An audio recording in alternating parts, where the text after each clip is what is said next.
बिस्मिल्लाहिर्रहमानिर्रहीम। फरमान मुस्तफ़ा सल्लल्लाहु तआला अलैहि वसल्लम, जो मुझ पर एक बार दुरूद शरीफ पढ़ेगा उस पर 10 रहमतें नाजिल होती हैं। सल्लु अल हबीब। मिट्टी के बर्तन में खाना पीना सुन्नत मुबारक है। राशिद अत्तारी ख्वाबों की तबीर लेकर पेश खिदमत है। आज हम ख्वाब की तबीर सुनेंगे, वो है कब्रों को देखना।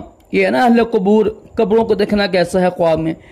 देखिए इमाम इब्राहिम करमानी रहमतुल्लाह फरमाते हैं कि ख्वाब में देखे ना कि कब्रें देखी हैं, कब्रों की ज़ियारत की है। कब्रों की ज़ियारत करना अच्छी तबीर है। कहते हैं कैद से रिहा होगा, परेशानियाँ दूर होंगी, मुश्किलात दूर होंगी, खुशहाली आएंगी। क्योंकि ये कब्र है ना, इसकी ज़ियारत करना सुन्नत मुबारक है। ठीक है, कुछ लोग मना करते हैं, मज़ाब जाते हैं, तो कब्र की ज़ियारत करना सुन्नत मुबारक है। इससे खुशहाली आएगी इंशाअल्लाह, कैद से रिहाई मिलेगी आपको। अच्छी तबीर है। ठीक है।